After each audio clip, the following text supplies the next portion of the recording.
There was a time when British Olympic medal winners became household names because there were so few of them. But the 67 medals at this year's Games in Rio and 147 at the Paralympics meant that the GB medalist reception at Buckingham Palace was a crowded and happy event. Throughout the Commonwealth, there were equally joyful celebrations. Grenada, the Bahamas, Jamaica, and New Zealand won more medals per head of population than any other countries. Many of this year's winners spoke of being inspired by athletes of previous generations. Inspiration fed their aspiration, and having discovered abilities they scarcely knew they had, these athletes are now inspiring others. A few months ago, I saw inspiration of a different kind when I opened the new Cambridge base of the East Anglian Air Ambulance, where Prince William works as a helicopter pilot. It was not hard to be moved by the dedication of the highly skilled doctors, paramedics, and crew who are called out on average 5 times a day. But to be inspirational, you don't have to save lives or win medals. I often draw strength from meeting ordinary people doing extraordinary things. Volunteers, carers, community organizers, and good neighbors. Unsung heroes whose quiet dedication makes them special. They are an inspiration to those who know them, and their lives frequently embody a truth expressed by Mother Teresa, from this year Saint Teresa of Calcutta. She once said, "Not all of us can do great things, but we can do small things with great love." This has been the experience of 2 remarkable organizations, the Duke of Edinburgh's Award and the Prince's Trust, which are 60 and 40 years old this year.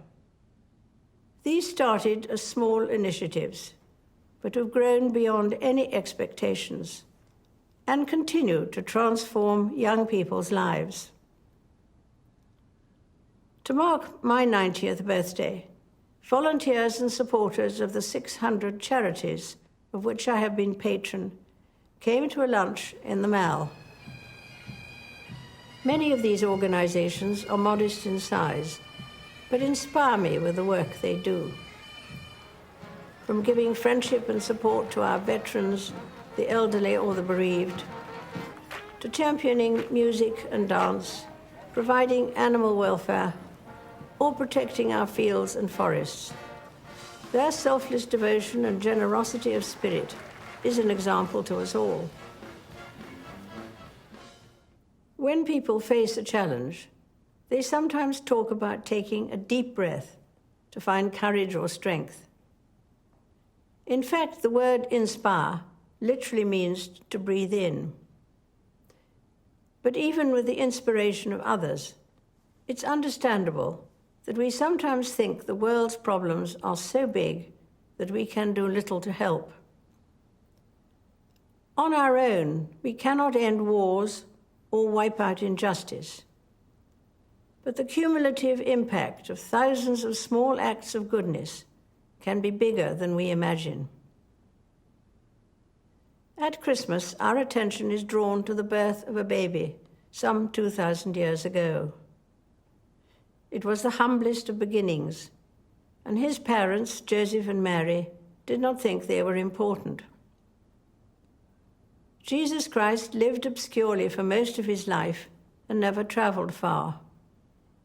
He was maligned and rejected by many, though he had done no wrong.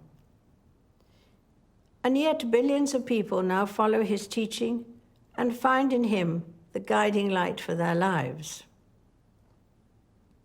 I am one of them because Christ's example helps me see the value of doing small things with great love, whoever does them, and whatever they themselves believe. The message of Christmas reminds us that inspiration is a gift to be given as well as received, and that love begins small but always grows. I wish you all a very happy Christmas.